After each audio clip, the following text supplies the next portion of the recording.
So rather than just talk about this to death, let me use the example that we use throughout the lectures.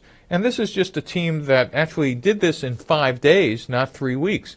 There was a team at Columbia University called JerseySquare, and they were a rental service for professional sports jerseys. And in 5 days, they did 169 interviews and had 190 people show up at their website, and they actually sold 2 of their products. 5 days from a raw idea into a business. So on day 1, these were their initial hypotheses coming into the class.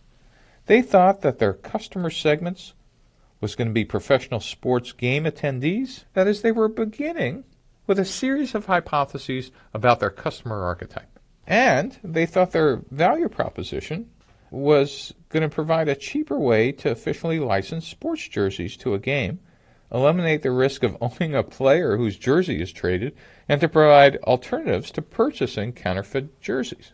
And their sales channel was going to be websites or stadium shops or ticket websites or direct mail. And how they were going to create demand was through search ads, social media, stadium promotions. And their revenue stream was going to be through an annual subscription model. So when we took a look at this day 1 canvas, the teaching team, first said, we don't even believe that there's a market here. What's the total available market? Is this like a hobby or a business? And how do you know? And did you do any real customer discovery?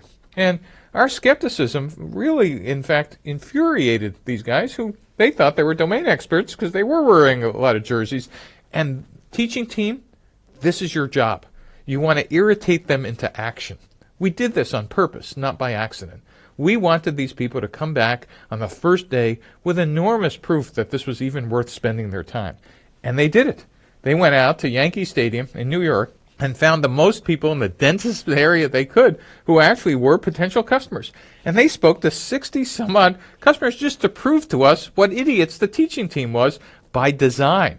They didn't understand that that was part of our game, is to get them to raise theirs.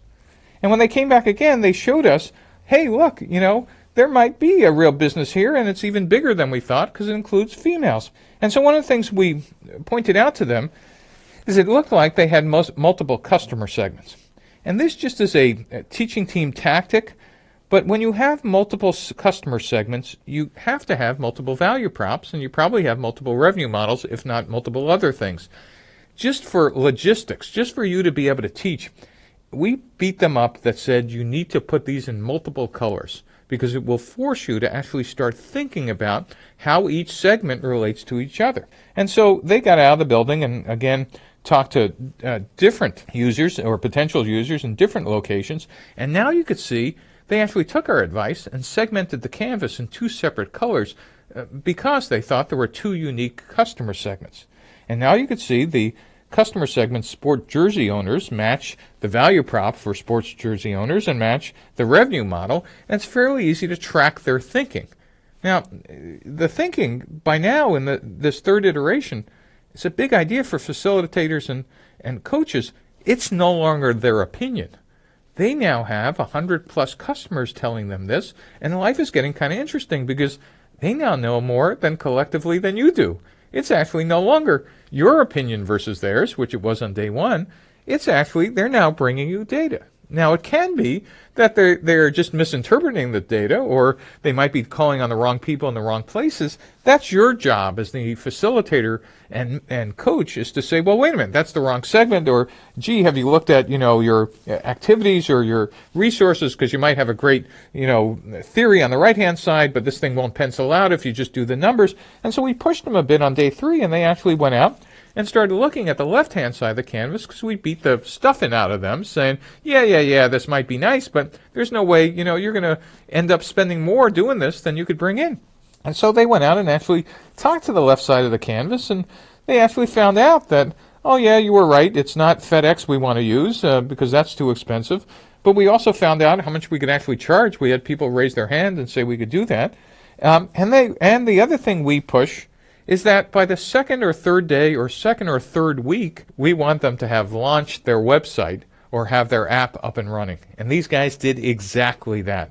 Literally in the third day, they had a working website, and within 9 hours, they had 81 visitors, even though it was all their relatives and friends. It didn't matter. They now had traffic to a site. And they actually received an order from the first customer who wasn't even a relative, which was actually, again, another sign of a teaching team standing up and cheering. So we literally all stood up and applauded, and then we reminded them that the record inside of a class was a purchase order for $500,000. So they still had $499,000 to go, but it was a good start.